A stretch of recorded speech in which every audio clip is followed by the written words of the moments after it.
Welcome back, newcomers, welcome to Retaliation Resale.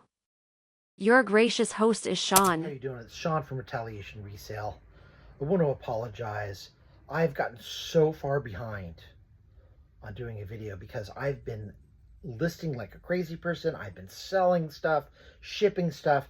I haven't done a video in a while, and the last time I did a video I left off the middle of June, and here it is almost August. So I thought what I would do is from the middle of June through the middle of July, I would just talk about 5 things that sold, kind of my philosophy about what's going on. And then going forward, I'll try to get 2 short videos each week of what's sold. And let's just jump into it. The first thing is I sold a vintage Betty Crocker cookbook from 1950. It's the first edition. It sold for $39.65 plus shipping. Old vintage cookbooks do really well. Betty Crocker, Better Homes and Gardens cookbooks, Julia Child. These books don't have to be in the best of shape either because people expect them to be used. What they do like is they do like older versions, first printings, first pressings, that kind of thing. Even something like this is a Betty Crocker cookbook for boys and girls. I think originally it's from 57, but this is a reprint from 2003, which is why it's so slick. But even this sells for, 8 to 10 bucks. So just be aware that old cookbooks, don't let them go by. The second book I want to talk about, Reading the Alhambra. This is a book, I believe the subject matter is Arabic. It was originally, the book was written in Spanish and translated into English. I believe I listed it on eBay because I think I was gated on Amazon, meaning I couldn't sell it on Amazon. I had to have special permission, which I couldn't get. The copies that sold on eBay are selling for the $65 range. And I listed mine for $57.65. And I got a lowball offer for $40. And you're going to come across this a lot. There are people that will just lowball you just because. And I don't know, I think there's a program set up where, like, a lot of times an item might be $100 and maybe you list it for like 90. You want to just get under the average. Well, somebody will offer you 30, and I think they'll try to buy it for 30 and then turn around and sell it for 60. There's a program that teaches people how to double their money. I'm not quite sure, but it's an insult, and you know that it's people are part of this program, or it's a bot or something, because you will write them a message and they never respond to the message. They might increase their price slightly, but they never respond in writing. So this tells me that they're either in another country, or they're, a lot of people use virtual assistants in the Philippines. I don't know, but this one, the person offered me $40, and I said, hey, look, my price is the lowest price. Other copies are selling for 65, and really I should probably raise it to that, but since you already offered me something, I'll go down as low as 55, but that's the absolute best I could do. And then they offered me $49, and I just said no. And before I could go and block them, they went up $1 and offered me 50. And I know you might be saying, what's the difference between 50 and 57.65? It's not a lot, but it's the principle. This person just didn't care. They knew that my price was already a good deal, and they're trying to screw me, and I was just not going to have it. And you can go on the eBay site to the question mark bar, little question bar, and you can type in how to block buyers, and you just go to a screen and you enter in their handle followed by a comma, and that's it. They don't see any of your items, and they can't bid on it. You want to avoid lowballers. It's just, they're not worth your time. It's an insult, and they don't value your time. They don't value what you have to sell. So just ignore them. The third item, and this is a great item. It was a book called City of Darkness: Life in Kowloon. I've told you many times about a gentleman I met outside a music store. He had a box of music books that he was selling, and I had a box of music We exchanged numbers because he told me he had a lot of other books that he was trying to get rid of. He understood that I sold books. I made that very clear. But he didn't have room for them. He didn't care what happened to them. He just didn't want to throw them away. So as long as I was finding a good home, he didn't mind if I made money from what he gave me. And that was fine. That was great. This book sold for $195. It was still wrapped in the thick cellophane, or not the cellophane, but plastic. So it hadn't even been opened. I sold it for $195.65 plus shipping. Almost $200. Free book. Free is my favorite price. And the gentleman knew I was going to make money. He probably didn't know how much it was worth, but I told him I was going to sell some and then give the rest away, and I did. I listed what I could and I sold what I couldn't. All right, that's three things. The fourth thing that I sold was a lot of Frida McFadden books. Guys, I was an English major, creative writing. I thought I knew, who the current hip authors were. And I could tell you science fiction, you have Richard Kadrey. Mysteries, you have Susan Grafton. Urban fantasy, Shannon McGuire. Clive Cussler, Stephen King. Authors, like that. Crank out mass paper books. I had never heard of Frida McFadden, but I received a bunch of her books. I had 12 of them, and I looked them up, and some were worth $2 or $3, and there was a couple that were like $15 to $20, and I don't know why there was the discrepancy. It could be that the $15 to $20 ones were newer. It could be that maybe they were out of print or they did a limited print run, so they were in between runs, so there was a lot of demand. So I said, wow, this is interesting. Okay, well, there's obviously some demand for her books. Let me see what eBay has to say. And I looked under, Frida McFadden book lot, and I found some really high prices. And I was like, damn. So I listed 12 books for $95. And one of the options, as you know, is you can say that you will accept offers. And I did one where if somebody offered me $90, it would accept it. And that's what happened. Somebody offered $90. It went through. I didn't even see it. It just said, hey, this is sold. $90 plus free shipping. And I was like, wow. But I'd never seen her before. And now I'm seeing her books all over the place. So you always have to keep your eyes open for groups of books for the same authors, and you'll start to see patterns the more you're looking at books. Even if you're not buying, you might see Frida McFadden, oh, $1.50, $2, no, $3, no, $20, whoa.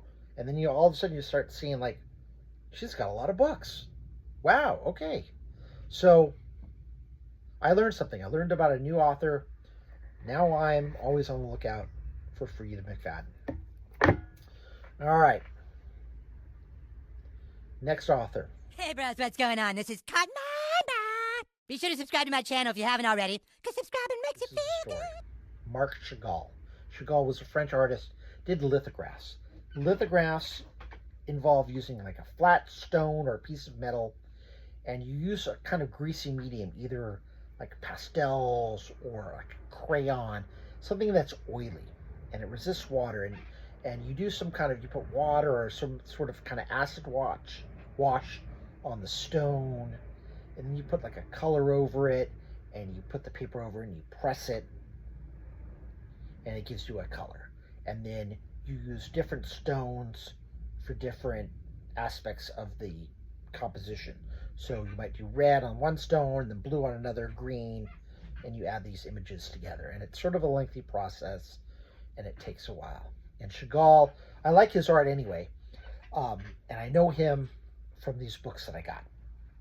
And when I first started off, I saw an ad on Craigslist, and somebody was getting rid of some free books. And I showed up, and they were in this room, and there's tons of books everywhere. And I was, they were kind of busy. I popped my head, and I'm like, hey, I'm here for the free books. And the woman goes, oh, the free books are in the room down the stairs. So I go down the stairs, and there's about 3 boxes of books. And I pop up, and I start talking to the woman, and I was like, oh, wow, hey, wow, there's a lot of books in here. And basically, she tells me the story about the woman that owned the house passed away. And she was a friend of this woman's sister who lived back east somewhere. And the sister didn't want to come and go through all the items because she knew she couldn't do it. Emotionally, she couldn't handle it. She would spend hours with all these objects and stuff never would got done. This woman could be impartial. So she brought a friend out and they were selling some furniture and donating what they could.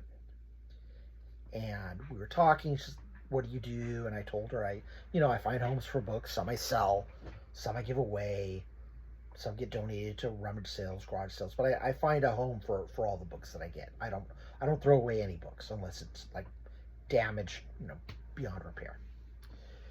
And the woman's like, oh, well, would you want these books? She, show me all the books in the room.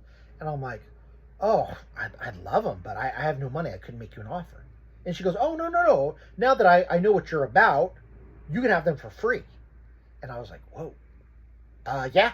So it took like 5 loads when we had 2 Kias, and I could get 20 boxes in each Kia. So, a lot of books, and they were really good books. This woman didn't have any children, so what she would do is, she was a single woman.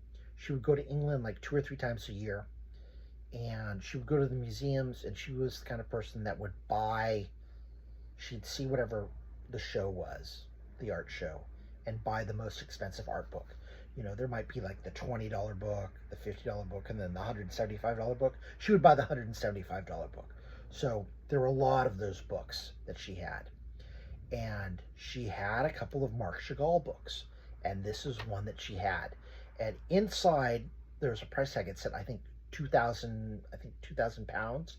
And I thought, well, that's a lot of money. It's not 2,000, it's like half that or whatever.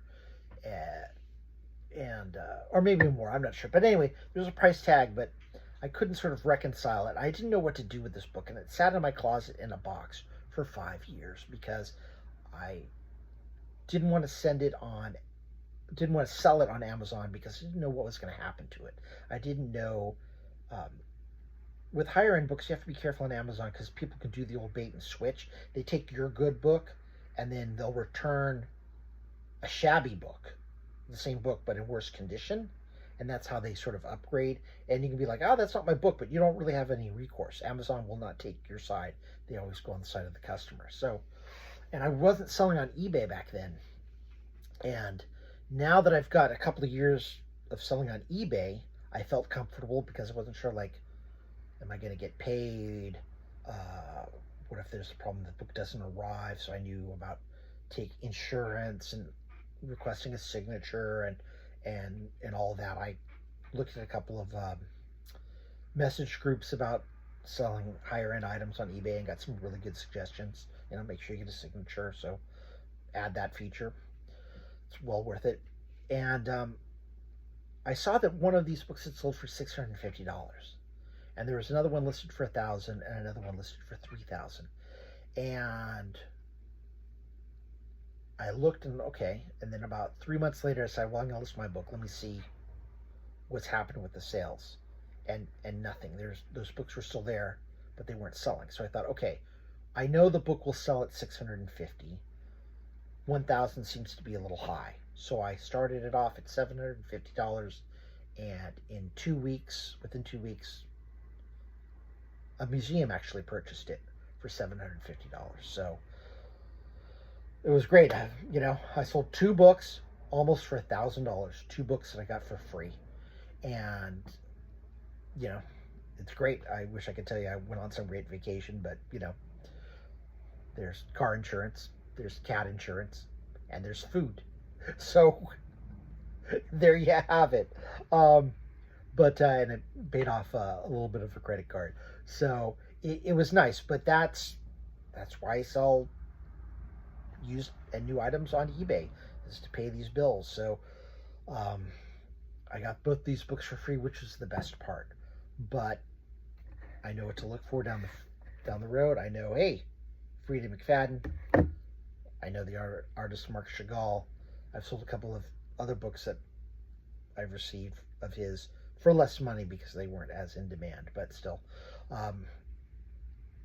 there you have it. Keep your eyes open. Talk to everybody you know. Get books, sell them, and you too will do well. All right, thanks for listening. More videos to come. You definitely need a side hustle. Look at my last short. Had over 500 views about a Diet Dr. Pepper being the reason I started an eBay channel. Not the reason, but it's $3.19. So things are going up. You need to be selling. You need extra income coming in. So on that note, thanks for watching. I'll see you next video. This is Sean for Retaliation. Thank you for watching this.